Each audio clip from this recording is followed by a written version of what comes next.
Camino with Kit Hogg. My guest this morning is a woman, one of whose areas of expertise is leadership. She initiates and leads group work in this field, challenging participants from industry and the military, her own background, to find the leader within themselves, the leader that lurks within. Kate Surman, welcome en Camino. Oh, thank you, Kit. Great to be here. Are leaders born, or is leadership something to be learnt? Great question. I think some people have natural strengths, so more confident perhaps, better communicators, perhaps more charisma. But leadership today, I think, requires more that emotional intelligence, being able to give and receive feedback and motivate quite a diverse group of people, potentially in a hybrid workplace, and deal with remote working. So all these qualities, I think, can be taught, and it's very much a skill that can be strengthened and developed. So you've mentioned three qualities already that you might look for in a leader. You've mentioned confidence, communication, and charisma. They all begin with C, oddly. What are the essential qualities of a leader? I think a leader combines many qualities. So like to have clarity, and very much a huge empathy, part of that emotional intelligence. I was mentioning like self-awareness and being able to motivate themselves and others around them. Being able to set that clear direction and build trust within a team, very important. And a big thing, I think, in today's world is being hugely adaptable and being able to flex when things change. We live in quite a changeable, like VUCA world. I'm not sure if you've heard of that. It's like volatile, uncertain, complex, and ambiguous. Okay, hang on a second. Well, you've gone into a realm that I have no idea of. VUCA. We live in a VUCA world. Yeah, so it's just an acronym, which basically the VUCA is volatile. Uh-huh. Things change quite quickly in today's world. It's uncertain. What's the line that the only certainty is that there's going to be uncertainty, or words to that effect. Quite a complex world, quite ambiguous. So leaders potentially need to step up and be adaptable. Right, the ability to act and react to the unknown, and act in the unknown and react to it. Yes, I mean, can you imagine being a leader of a country? You never quite know what's around the corner, do you? That's interesting. So VUCA is volatile. We live in an uncertain world. We live in a complex world. We live in an ambiguous world. What about the ambiguity? Can we pinpoint, or does that belie the very nature of ambiguity? I suppose that just sums up the whole uncertainty of it, doesn't it? And the ambiguity. I think so, and it's the fact that we don't know, and a leader would have to steady a ship and give confidence to those around them, to therefore want to follow them. And so, which brings us on to charisma, really, because a leader somehow has to be attractive, unless you're frightened, unless you're scared stiff of a leader, someone like Stalin or someone. If you're going to follow a leader, then that act of following has to be something you're going towards, something attractive, which we call charisma, don't we? Well, I think charisma would help a leader, but it very much, you don't need charisma, and I think that's a lot of the work we do, really. Many people aren't lucky enough to have it, and then lose confidence, and they feel it's difficult to then stand up and lead a team. There are ways and skills to develop if you don't have said charisma. I think it helps, but there are many aspects to leadership, and you might be lucky enough to have charisma but lacking in other areas, and vice versa. Well, charisma to me seems to be the sort of package, the icing on the cake. But and the inequalities possibly are even I'd sometimes denigrated by a surfeit of charisma. But if you don't have charisma, if you don't know how to sparkle, then you can be quite. I would have thought you can be quite unattractive. So I guess what we're getting here is some sort of balance, really, between. I mean, you mentioned when we were speaking about this earlier, you mentioned character, and that seems to me to be more well-founded than this idea of charisma. Charisma surely is how other people perceive you, but character is what you've got, regardless of how people perceive you. Yeah, we kind of use a model, really, that's based around something called Adair's circles, which talks about the task, the team, and the individual. And a leader generally tries to look and balance all these things. And we have this model that talks about clarity, contribution of the team, and the cohesion as well. And character generally underpins all of it. So really thinking about core values like our honesty and our integrity, and charisma falls in there as well. Right. So that's character. Everything. Yeah, sure. Yeah, we think about like a milking stool with three legs, and the seat really is the character.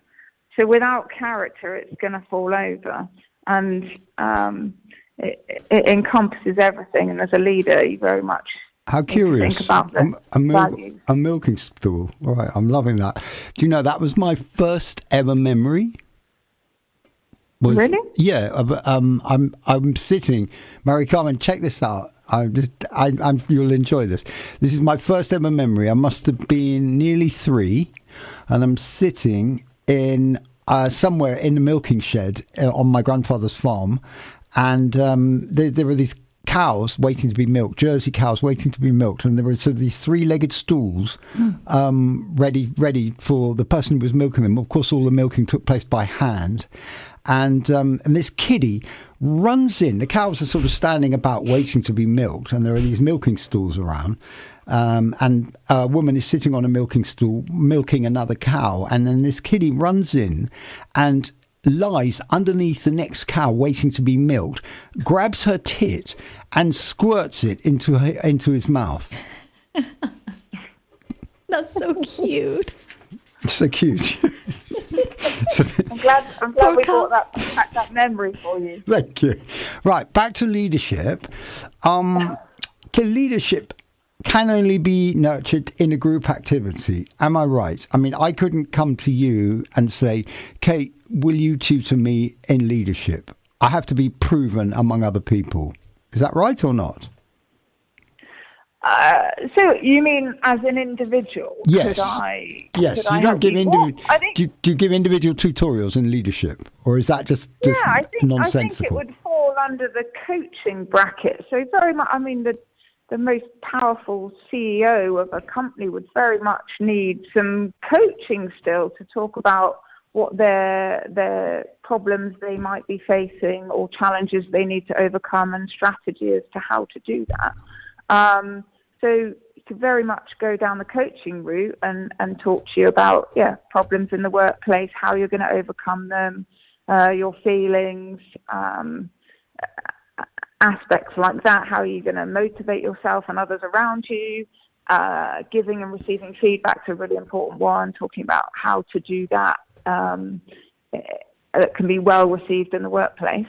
But equally, you're right that experiential leadership, like standing there in a group with all the eyes looking at you, wanting to know what to do next, is an important sort of situation to be in and help train leadership. Sure. The visceral experience of leading that happens with others. Now, this is something that you explore in your group work. And can you give us a sense of being on one of your groups? What could we expect?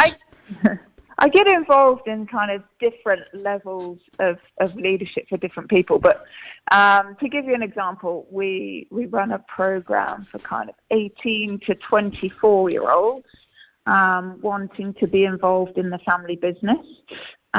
We have them on a program for 3 weeks to essentially analyse their leadership potential. Okay, so can I just interrupt you? Wet, hungry, thirsty. Yeah. Can I interrupt you at this point? So you've got 18 to 24-year-olds who want to become involved in the family business. Are they all vying for a position within the same business, or do they come from various family businesses?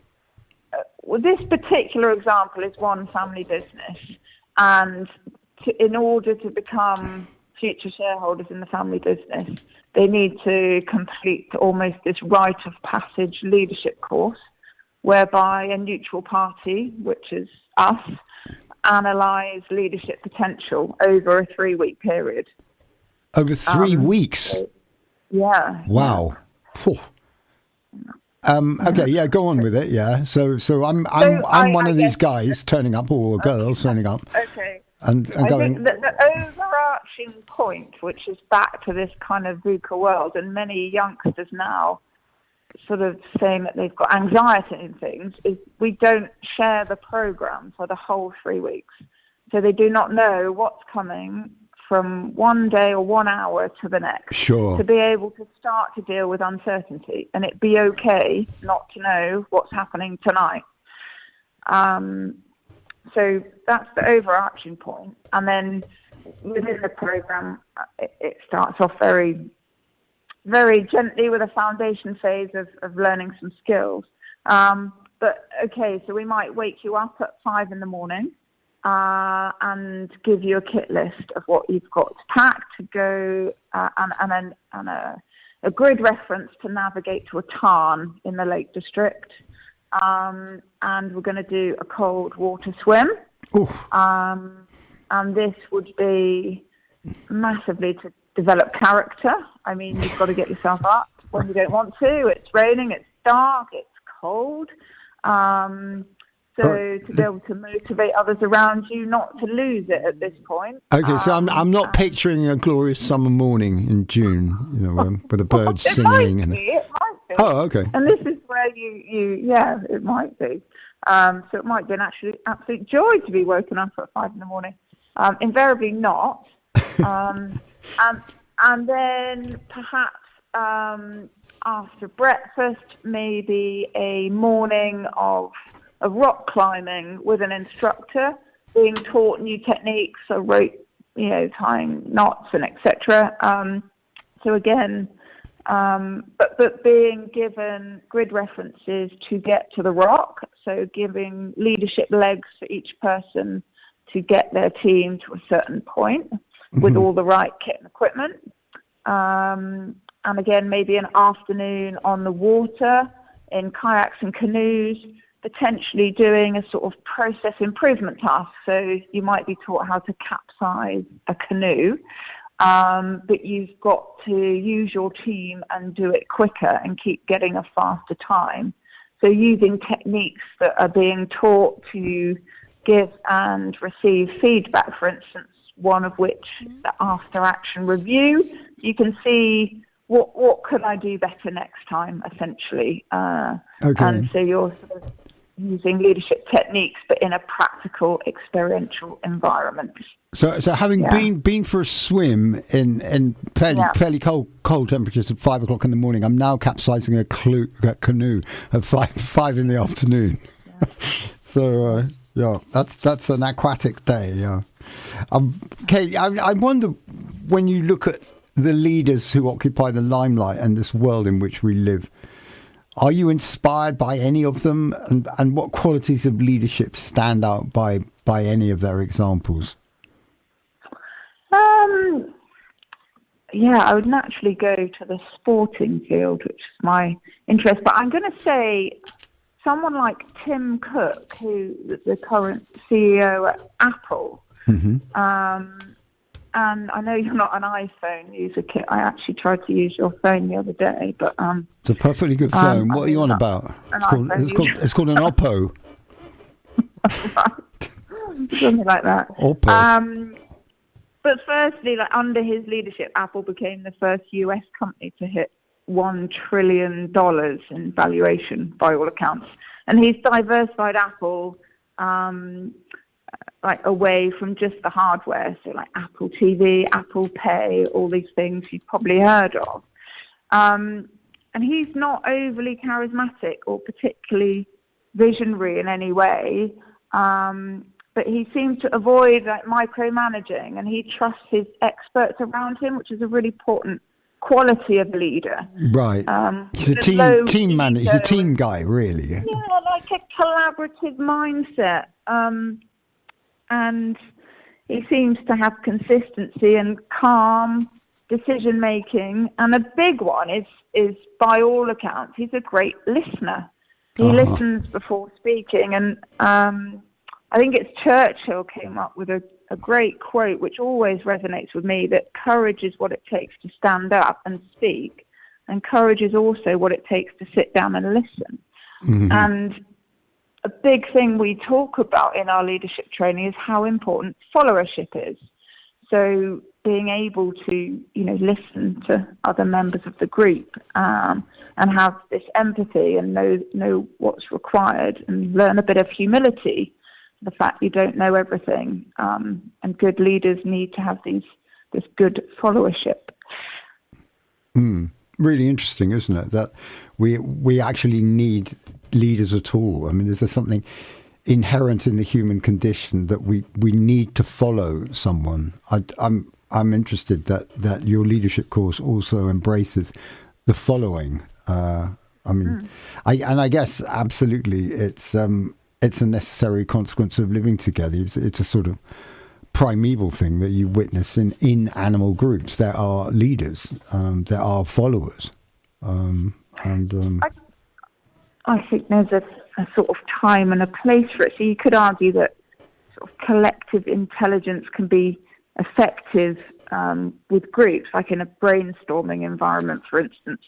And we can outperform individuals when everyone contributes equally and openly. But sometimes, sometimes the best person to guide a situation does change.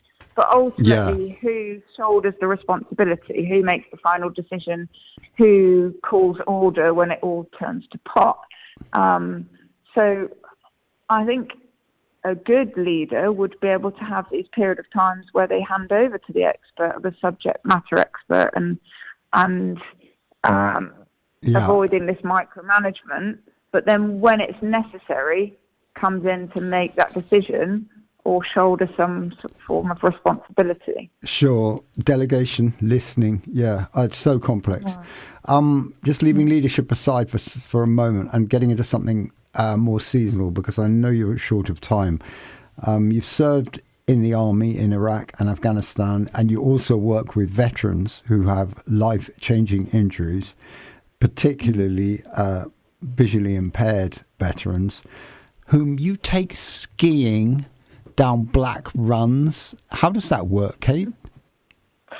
Yeah. I mean, we're talking about serious. We're talking about, when I say visually impaired, it doesn't mean that, it means doesn't mean blind. I mean, how badly impaired is it?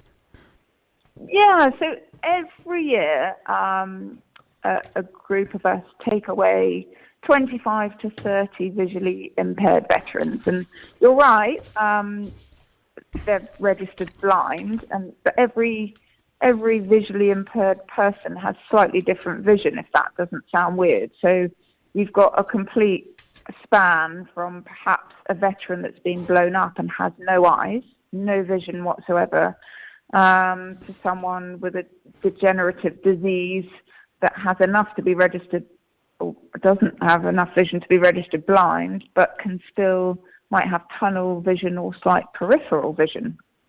So all slightly different. Okay, so how does this work? Well, So how does it work when you're barreling down a mountain with a visually impaired stroke blind person at speeds of up to 50 miles an hour on a black run? How does that work? You're on separate skis, yeah? Yeah. So again, everyone's slightly different, but the particular veteran I've been working with, Mark, as in his late 40s now with a degenerative disease that he basically couldn't see my face standing a metre away, and he can't see the food he's eating on his plate in front of him, for instance. And he's on his own skis, and we've got like a Bluetooth headset connected, like motorbikers sometimes use them to talk to each other, with about a kilometre range. Mm-hmm. And we can speak to each other. But essentially, a picture paints 1,000 words, and I will calmly, hopefully, describe exactly what I'm feeling and seeing. And I will talk Mark down every single turn that I'm making down the mountain. So I will start off with, you're in the middle of the slope. There are people to our left. It's a gentle gradient to start with. It will begin to get steeper. We're going to start off now and move a big sweeping left turn. Are you with me? Yeah. Okay. And round to the right, etc. And talking through every single turn I'm making and how it feels. If it's icy, is he going to slip? Are there people near us? Are we in the middle of the slope, the left, the right? If we're going to start speeding up or coming into a stop. Mm-hmm. Right. Awesome. Kate, we're going to have to leave it there on that seasonal note. So can't thank you enough for a brilliant chat. Pleasure. Have a great day, and thank you so much. Thank you. That's Kate Surman talking to us about leadership and the art of skiing or guiding a virtually blind person down a black run. Tremendous stuff.